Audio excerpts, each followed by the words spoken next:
देखो बच्चों, मैं एक बार आपके लिए फिर से साइंस का आपकी बार लेके आया हूँ। कक्षा 10 का एक बार देखो, ठीक है।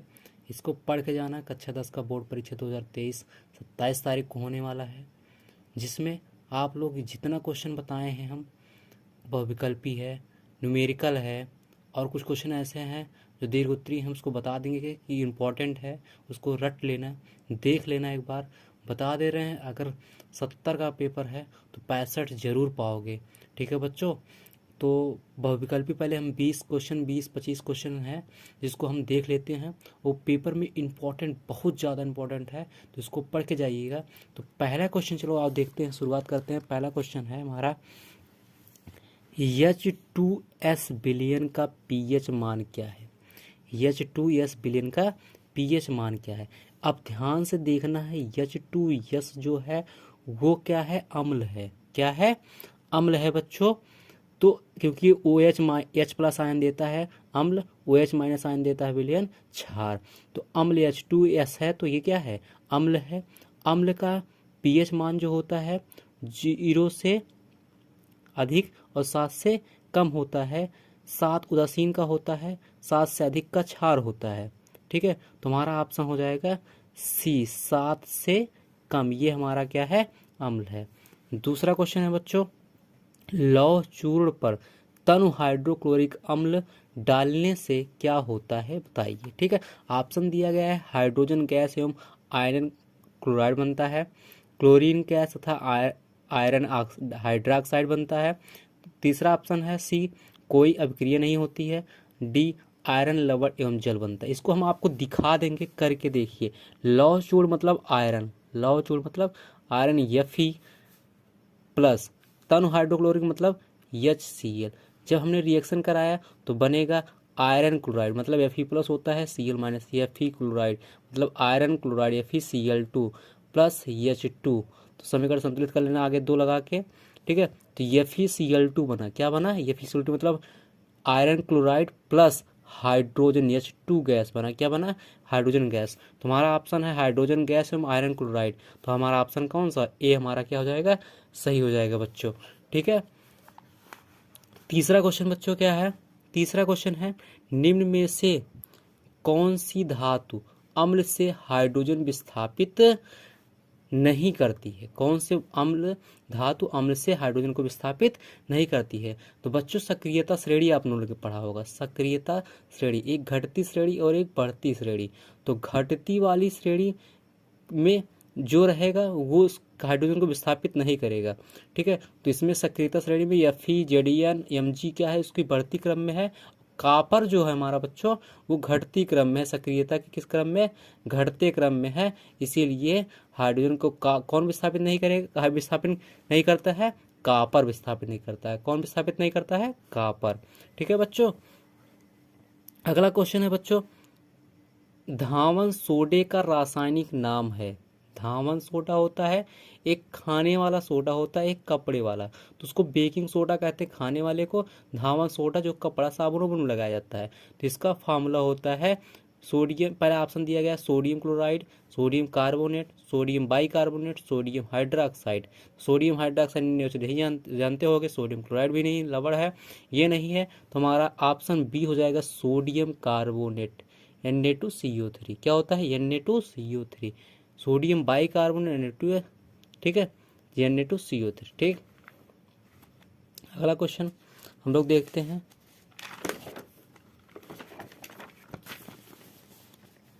अगला क्वेश्चन देखेंगे बच्चों, स्वपोषी पोषण हेतु क्या आवश्यक है। स्वपोषी हेतु क्या आवश्यक है।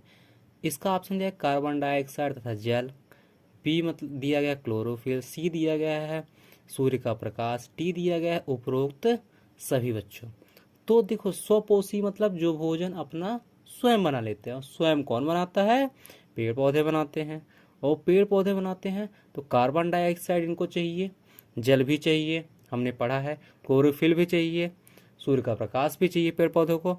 तो ऑप्शन डी क्या हो जाएगा, सभी, उपरोक्त सभी चाहिए, स्वपोषी पोषण हेतु आवश्यक होते हैं, स्वपोषी, ठीक बच्चों। अगला क्वेश्चन है बच्चों, पेय जल को जीवाणु रहित करने में प्रयोग किया जाता है। क्या किया जाता है? पेय जल, पेय मतलब पीने वाला, ठीक है। तो पेय मतलब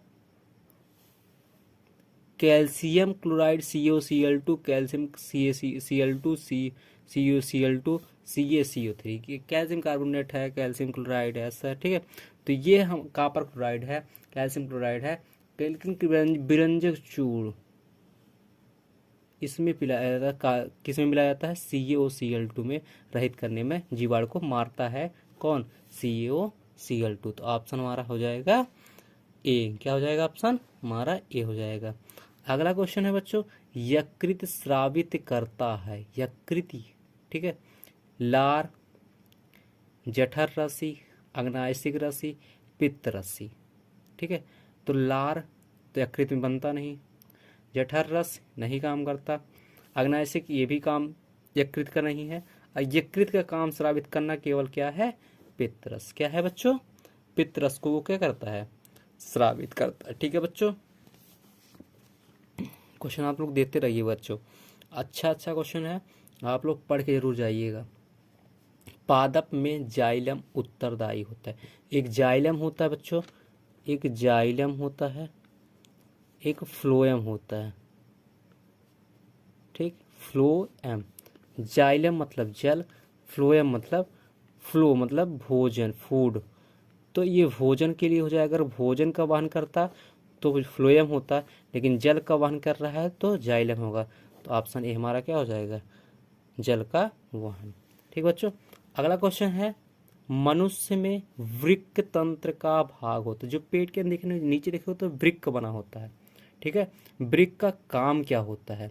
ए पोषण तत्व, श्वसन से, उत्सर्जन से, परिवहन से। तो वृक्क सब लोग पढ़े हो, जितने लोग बायोलॉजी के स्टूडेंट होंगे, अच्छे से बायोलॉजी पढ़े होंगे तो अच्छे से समझे होंगे। तो वृक्क का काम ही होता है नीचे निकालना, मतलब मल मूत्र से किसी चीज को निकालना, तो उत्सर्जन करना। क्या करना? उत्सर्जन। तो हमारा ऑप्शन क्या हो जाएगा? सी हो जाएगा बच्चों। क्या हो जाएगा? सी हो जाएगा। अगला क्वेश्चन है बच्चों, पराग कोश में क्या होता है? पराग कोश में क्या होता है? बाह्य दल, परागकण, दल, अंडप। तो पराग, ठीक है, परागकण, दल, अंडप और बाह्य दल। बाह्य दल तो होगा नहीं, तो पराग दिया गया है तो आराम से इसी से ऑप्शन परागकण लगा लेना। क्या लगा लोगे? परागकण, ठीक है बच्चों। द्विनिषेचन क्या दिया है? द्विनिषेचन विशेष लक्षण है। द्विनिषेचन जो आपको पढ़ाया जाएगा नर और मादा, ठीक है, नर और मादा। तो द्विनिषेचन विशेष लक्षण है जंतुओं का आवृत्ति बीजी पादप, अनावृत्ति पादप, शैवाल में, ठीक है। तो ऑप्शन दिया गया, तो ये आवृत्ति बीज, द्विनिषेचन किस में होता है? आवृत्ति में। किस में होता है? आवृत्ति। तो ऑप्शन नंबर बी हमारा क्या हो जाएगा? सही हो जाएगा, ठीक है। अगला क्वेश्चन है 12वां, निम्न में कौन सा मानव में मादा जनन तंत्र का भाग है? मादा जनन देखना है ध्यान से, नर जनन नहीं, मादा जनन। तो अंडाशय, गर्भाशय, शुक्रवाहिका, द्विवाहिका। तो अंडाशय, गर्भाशय होगा नहीं, इसमें ऑप्शन होगा शुक्रवाहिका। क्या होगा? शुक्रवाहिका बच्चों होगा, ठीक है बच्चों। अगला है, पुष्प के नर भाग को कहते हैं। पुष्प के नर भाग को कहते हैं। अगर पुमंग किसको कहते हैं? नर भाग को जायांग कहते हैं, मादा भाग को। तुमको मादा पूछा नहीं, हमसे नर पूछा। तुम्हारा ऑप्शन क्या हो जाएगा? ए सही हो जाएगा, ठीक है बच्चों। अगला है, मानव में गुणसूत्रों की संख्या। मानव में गुणसूत्रों की संख्या, एक होता है XY और एक होता है XX। ये मादा का होता है XX, ये और नर का होता है। इससे पता चलता है कि कौन लड़का है कौन लड़की है। तो हमारा होता था 46। कितना होता है? ऑप्शन नंबर सी हमारा क्या हो जाएगा? सही हो जाएगा बच्चों। अगला है फिजिक्स का क्वेश्चन है, एक उत्तल दर्पण की फोकस दूरी 10 सेंटीमीटर है, दर्पण की वक्रता त्रिज्या। ये पक्का 100% आने वाला है। तो फॉर्मूला होता है यह बराबर r/2, यह बराबर r/2। लेकिन वक्रता त्रिज्या r पूछा है, फोकस दूरी कितनी दी गई 10 दी गई, तो 10 बराबर r/2 बटे 1 करके त्रिगुणा कर लेना, 10 दूनी 20, r 1 के r बराबर 20 सेंटीमीटर, r बराबर 20। तो हमारा ऑप्शन नंबर बी हमारा क्या हो जाएगा, सही हो जाएगा ऑप्शन। ठीक है, अगला क्वेश्चन देखते हैं बच्चों। जितना सवाल बताया जा रहा है बच्चों, आप लोग पढ़ के जरूर जाइएगा। ठीक है, ये पेपर में आ सकता है और आएगा।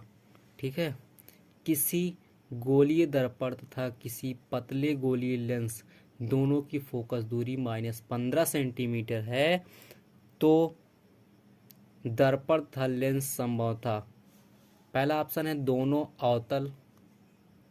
ठीक है, अगर -15 दिया गया है तो पूछ रहा, कह रहा है दोनों अवतल होने चाहिए। दर्पण अवतल लेंस, ठीक है, दर्पण अवतल और लेंस उत्तल, दोनों उत्तल।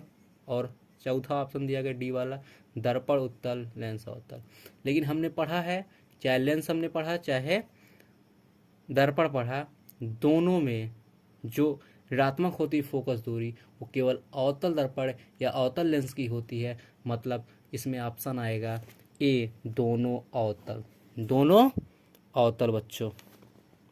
ठीक है, अगला क्वेश्चन है बच्चों, निम्न में दिए गए माध्यमों में प्रकाश की चाल न्यूनतम होती है। मतलब प्रकाश किससे थोड़ा, मतलब बहुत न्यूनतम प्रकाश आर पार हो पाता है।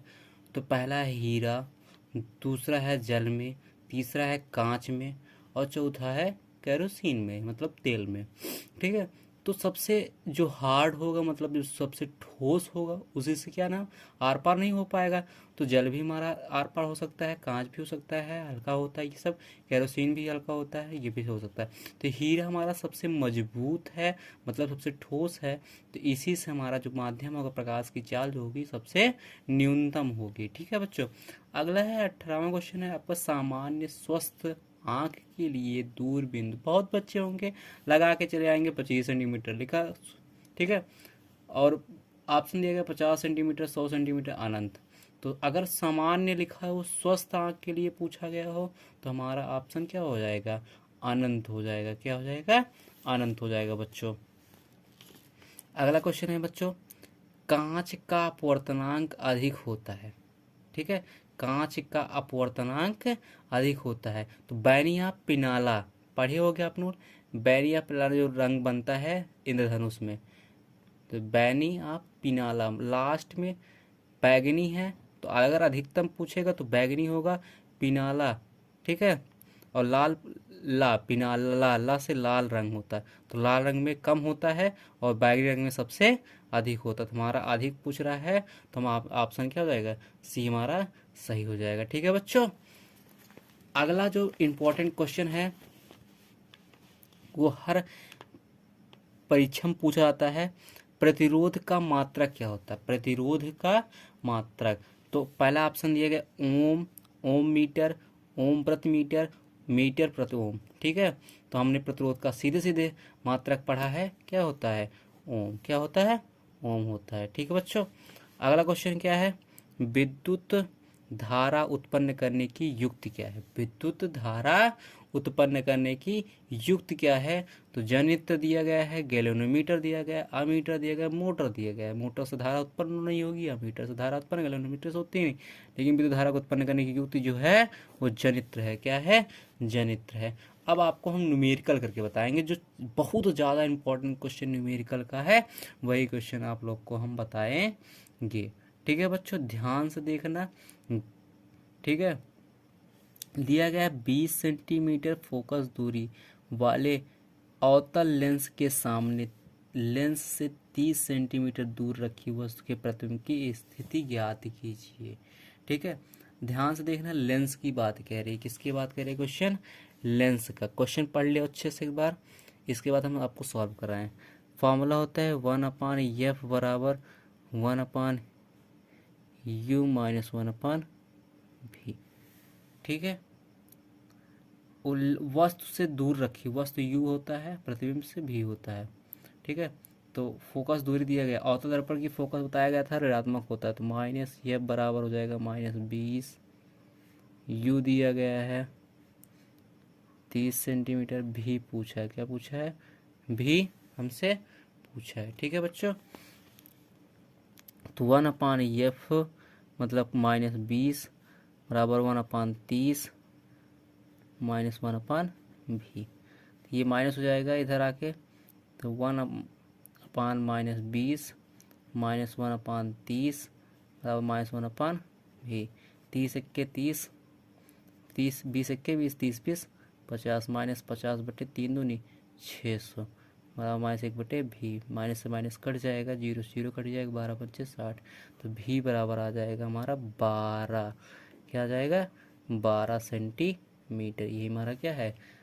आंसर प्लस में है, तो वास्तविक कैसा प्रतिबिंब बनेगा? वास्तविक बनता है और उल्टा बनता है। ठीक है,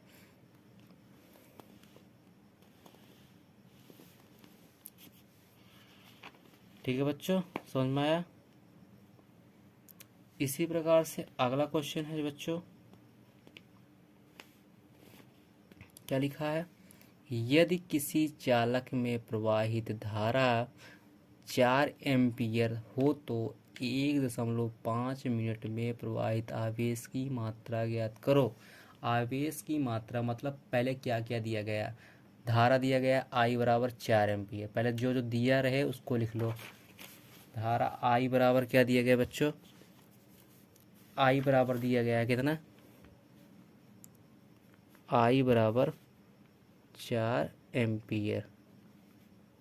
ठीक, और दिया गया समय, दिया गया T बराबर दिया गया है 1.5 मिनट। मिनट को बना लेना सेकंड, तो 1.5 गुणे 60, 15 छक्कर 90 मतलब 9 सेकंड। कितना आएगा बच्चों? 90 सेकंड आएगा बच्चों, सॉरी 90 सेकंड आएगा। कितना आएगा? 90 सेकंड। ठीक है बच्चों, अब हमसे पूछा आवेश। Q बराबर फॉर्मूला होता है IT। क्या होता है फॉर्मूला? Q बराबर IT। तो Q बराबर हो जाएगा, I का मान कितना निकाले हम लोग? 4 दिया गया है, T का मान हमारा 90 दिया गया है, तो Q बराबर 9 चौक 36 मतलब 360 कूलाम का आवेश इसका मात्रा क्या होता है? कूलाम। तो क्या लिखोगे? 360 कूलाम। मात्रा लिखना मत भूलना बच्चों। इंपॉर्टेंट क्वेश्चन जितना बताया जा रहा है, इंपॉर्टेंट बताया जा रहा है, पढ़ के जाओगे मज़ा आ जाएगा आपको। पेपर पूरा पूरा 70 भी मिल सकता है पूरा बच्चों, हम बता दे रहे, गारंटी ले रहे हैं। अगर आप लोग ये ध्यान से देख के गए पेपर को, जितना न्यूमेरिकल करा दे, न्यूमेरिकल तो 100% आने वाला है। दिए गए परिपथ में 1.5 एम्पीयर की धारा प्रवाहित हो रही है, निम्न को ज्ञात करो। ठीक है, तो हमारे पास क्या क्या दिया गया है? 3 ओम दिया प्रतिरोध, 4 ओम दिया गया, तो ये नहीं दिया गया, तो वोल्ट दिया गया। ठीक है, तो फॉर्मूला फटाक से लगा लो, तो ये प्रतिरोध निकल आएगा। तो V बराबर होता है बच्चों IR। क्या होता है? IR। तो यहाँ से R बराबर हो जाएगा बच्चों V/I। क्या होगा? V/I। तो R बराबर V हमारे पास 3 दिया गया है, और ये I हमारे पास दिया गया 1.5। तो R बराबर हो जाएगा बच्चों, ये दशमलव हटाएगा 30/15, 15 तो नहीं 30। R बराबर आ गया 2 ओम। क्या आ गया? 2 ओम। ठीक है, अगर ये 2 ओम आ गया बच्चों, तो क्या नाम है? ये समान कौन सी क्रम बन रही? श्रेणी क्रम। कौन सी क्रम? श्रेणी क्रम। तो R बराबर होता है R1 + R2 + R3। इसको R मान लो, इसको RP मान लो। ठीक है, तो 3 ओम + 2 ओम + 4 ओम कितना हो जाएगा? 4 2 6 6 3 9। हमारा कितना आंसर हो जाएगा? 9 ओम। ठीक है, अगला क्वेश्चन देखते हैं बच्चों। अगला सबसे इम्पोर्टेंट क्वेश्चन है। अगला है बच्चों, ये पक्का पेपर में आता है। एक विद्युत बल्ब पर 250 वोल्ट व 200 वाट। तो वोल्ट मतलब V बराबर दिया गया है 250 वोल्ट। ठीक बच्चों, इसके बाद P दिया था, ये वाट जो होता है शक्ति P से लिखते, तो 200 वाट। ठीक, इसमें 200-250 वोल्ट के मेंस से जोड़ने पर बल्ब में कितनी अधिकतम धारा प्रवाहित होगी। ठीक है, बल्ब के प्रतिरोध की गणना कीजिए। क्या करनी है, धारा पूछ रहा है, अधिकतम धारा पूछ रहा है, और क्या पूछ रहा है, प्रतिरोध। ठीक है, तो आर बराबर होता है V²/P। फॉर्मूला होता है आर बराबर प्रतिरोध V²/P। तो V का मान हमारे पास 250 है, तो 250 गुणे 250 बटे P हमारे पास दिया गया है कितना है बच्चों, P मतलब 200 वाट, 200 दिया गया, तो 0 से 0 काटना, 0 से 0 आएगा 625/2। इसको सरल कर लोगे, 2 3 6, 2 1 2, 2 2 4, 205, 312.5 ओम। ठीक है, ये आ गया प्रतिरोध हमारा, पता हो गया बल्ब के प्रतिरोध की गणना। ठीक है, पूछ रहा है धारा बताए, अधिकतम धारा, तो V बराबर होता है IR। V बराबर क्या होता है, IR। तो यहाँ से R बराबर हो जाएगा V/R। कितना हो जाएगा, V हमारे पास दिया गया है कितना, V 250 वोल्ट और बटे 312.5। इसको सरल करो, 0.8 एम्पियर आए, क्या आएगा, एम्पियर। यही हमारा क्या हो जाएगा, आंसर हो जाएगा। तो पढ़ के जाना, बहुत इंपॉर्टेंट क्वेश्चन बताया जा रहा है आप लोग को, निगलेक्ट ना करना, नहीं तो बच्चे बता दे रहे हैं, बहुत इंपॉर्टेंट क्वेश्चन है ये आपका। ठीक है, अब लास्ट क्वेश्चन देखो न्यूमेरिकल का अपने। क्वेश्चन अच्छा है, पढ़िएगा। ये चुंबकीय क्षेत्र से है।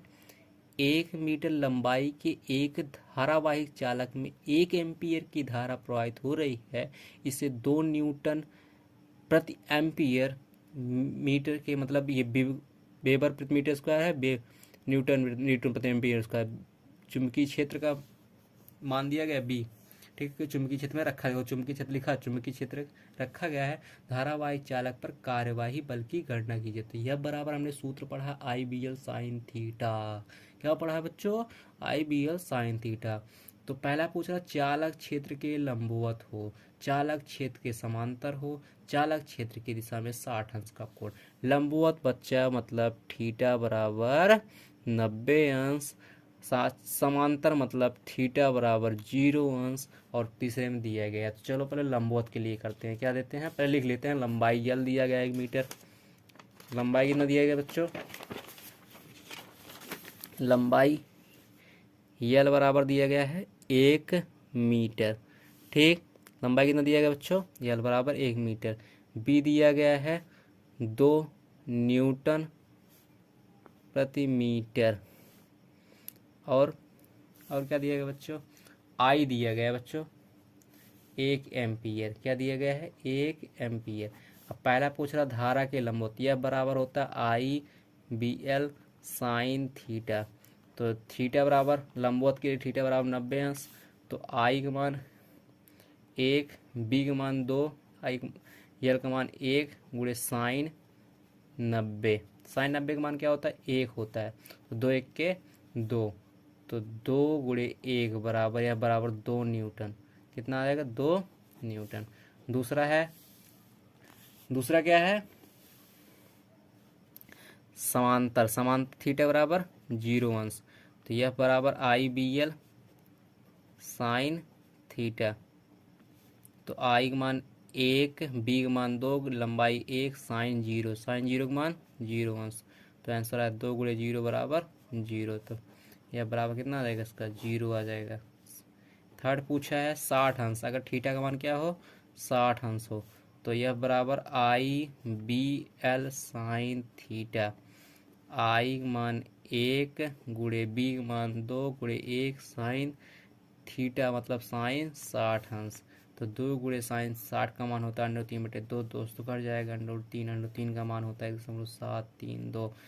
यही आ जाएगा, यह बराबर न्यूटन। तो यही तीनों का आंसर है बच्चों। एकदम अच्छे से पढ़ लीजिएगा, तब जाइएगा, कोई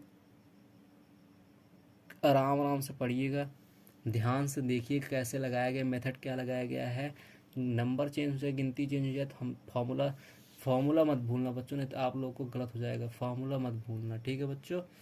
तो आप लोगों को कुछ इम्पोर्टेंट क्वेश्चन बता देते हैं जिसको आप लोग पढ़ के अगर पेपर में जाते हो तो बता दे रहे हैं 70 में 70 नंबर पूरा पूरा पा जाओगे। जितना बस क्वेश्चन हम बताएंगे, कुछ समझा देंगे क्वेश्चन कौन कौन आ सकता है, आएगा फिर, ठीक है। जैसे फिजिक्स में क्वेश्चन आया है, क्वेश्चन आ सकता है जो आप लोग पढ़ के जाएंगे। हम क्वेश्चन का नाम बता दे रहे हैं, क्वेश्चन बता दे रहे हैं, आप लोग को पढ़ के जाइएगा, ठीक है। तो प्रकाश का परावर्तन के नियम, प्रकाश के अपवर्तन तो कट गया था सर सिलेबस से, प्रकाश परावर्तन के नियम तथा उनके चित्र के साथ बताना है। ये क्वेश्चन पढ़ के जाइएगा, ठीक। बहुत इंपॉर्टेंट क्वेश्चन है। 2 नियम है, कोण I बराबर कोण R होता है एक, और एक आप क्या नाम है उसका, कहते हैं आपतन कोण तथा परावर्तन कोण तथा आपतित क्रिया तथा परावर्तित क्रिया तथा आपतन बिंदु पर खींचा गया अभिलंब, तीनों एक ही तल में होते हैं, ठीक है। एक हो गया कोण I बराबर कोण आपतन कोण तथा परावर्तन कोण आपस में बराबर होते हैं, ठीक बच्चों। तो दूसरा है, एक उत्तल लेंस के सामने और उसके प्रकाशिक केंद्र और फोकस के बीच एक वस्तु रखी किरण आरेख द्वारा बताना है। इसको आप लोग बता दीजिएगा। लेंस है, उत्तल लेंस बताना है। अब देखो, ध्यान से देखना है। अगला क्वेश्चन है, दूर दृष्टि दोष तथा निकट दृष्टि दोष किसे कहते हैं, इसके कारण तथा निवारण। ये 100% वाला क्वेश्चन है, बता दे रहे हैं, नोट कर लो। 100% आएगा, 100%, ठीक है बच्चों। तो इसमें कुछ करना नहीं है। दूर दृष्टि दोष पूछे तो उल्टा काम करना है, इसमें उल्टा है। अगर दूर पूछेगा तो दूर की वस्तु दिखाई देगी, नजदीक की वस्तु नहीं दिखाई देगी। नजदीक पूछेगा तो निकट की वस्तु दिखाई देगी, दूर की वस्तु नहीं दिखाई देगी। जो दोष होगा, दूर अगर दिया गया है बच्चों, तो दूर में क्या होगा, दूर दृष्टि दोष है। दूर दृष्टि दोष में क्या होगा कि दूर की वस्तु दिखाई देगी, नजदीक की नहीं दिखाई देगी। वही चीज निकट में दिखाई देगी और दूर की नहीं दिखाई देगी, ठीक है बच्चों। तो ज्यादा परेशान नहीं होना है।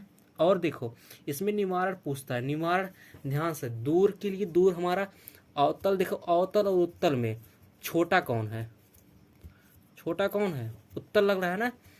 तो उत्तल दूर के लिए हो जाएगा, और निकट कौन है, अवतल। निकट, दूर कौन है, अवतल है, तो निकट के लिए हमारा उल्टा, बस सेम बता दें, उल्टा पढ़ के जाओगे काम बन जाएगा आप लोग का। अगला है, मानव नेत्र सचित्र वर्णन कीजिए। मानव नेत्र का सचित्र वर्णन, ये पक्का पढ़ के जाइएगा। ओम का नियम, इसका सत्यापन किया आरेख, V बराबर IR, R बराबर सूत्र, V बराबर IR से वहीं से निकाल लिया करो सूत्र, कभी भूला मत। V अपान I, तो यही हमको निगमन करना है। क्या निगमन करना है, निगमन। श्रेणी क्रम तथा समांतर क्रम। श्रेणी क्रम का फॉर्मूला होता है R बराबर R1 plus R2 plus R3, ये निगमन करना होगा। V बराबर IR से वहीं प्रतिरोध के सूत्र से होगा, और 1 अपान R बराबर 1 अपान R1 प्लस 1 अपान R2 प्लस 1 अपान R3। एक में विभवांतर सेम होता है, धारा सेम होती है, बस कोई दिक्कत होगा नहीं, कर लीजिएगा, ठीक है। विद्युत मोटर का सचित्र वर्णन पक्का आता है, ये सिद्ध इंपॉर्टेंट क्वेश्चन है, सिद्धांत भी आया था कई बार पेपर में। ओजोन क्या था, इसकी ये पर लास्ट चैप्टर का होगा। परितंत्र किस तरह प्रभावित होता है, ओजोन परत जो होती है O3, ध्यान से देख लेना, ठीक है। केमिस्ट्री में क्या आ सकता है, ऊष्माक्षेपी दहन, ऊष्माशोषी क्रिया किसे क्या कहते हैं, उदाहरण सहित आ सकता है बच्चों। तो ऊष्माशोषी और ऊष्माशोषी दहन, एक में ऑक्सीजन का दहन होता है, एक में ऑक्सीजन क्या करता है, निकलता है, एक में आता है, मिला उपस्थित हो जाता है, ठीक है। दूसरा क्वेश्चन है बच्चों केमिस्ट्री का, संक्षारण तथा विकृत अंगिता की परिभाषा पर टिप्पणी दीजिए। संक्षारण जो होता है, लोहा नहीं, लोहा पर जंग लग जाता है तो उसको साफ करते हैं कैसे, विकलांगिता की परिभाषा भी देना है, तो ये आ सकता है आप लोग को क्वेश्चन में।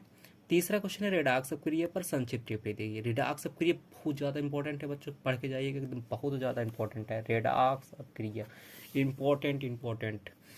रासायनिक अपक्रिया किसे कहते हैं, यह कितने प्रकार का होता है, प्रतिस्थापन, द्विविस्थापन, हैं, ये पढ़े नहीं थे, विस्थापन, द्विविस्थापन, संयोजन अपक्रिया, वियोजन अपक्रिया, तो ये रासायनिक क्रियाएं हैं। तो यह कितने प्रकार का होता है, उदाहरण सहित बताना है। उदासीनीकरण मतलब जैसे लवण हमने पढ़ा था ना, लवण को उदासीनीकरण भी कहते हैं, तो बच्चों तो श्रेणीकरण अपक्रिया क्या होता है? तो लवण का सूत्र पढ़ लेना, लवण आराम से पढ़ लेना कि अम्ल क्षार के रिएक्शन से क्या होता है, उधर श्रेणी होता है, उसे उधर श्रेणी कहते हैं। और अगला भी दिया भी गया अम्ल क्षार लवण लवण की परिभाषा दीजिए। तो अम्ल होता है ऐसा विलयन जो H+ आयन देता है, या Cl होता है, H2SO4 होता है, तो ये सब क्या है? अम्ल है। तो और क्षार में होता है कि ऐसा विलयन जो OH माइनस आयन देता है, तो किसी KOH हो गया, NaOH हो गया, लवण इसी दोनों रिएक्शन करा के एक लवण बना देना है, ठीक है। और अगला क्वेश्चन बेकिंग सोडा तथा रासायनिक एवं अणुसूत्र।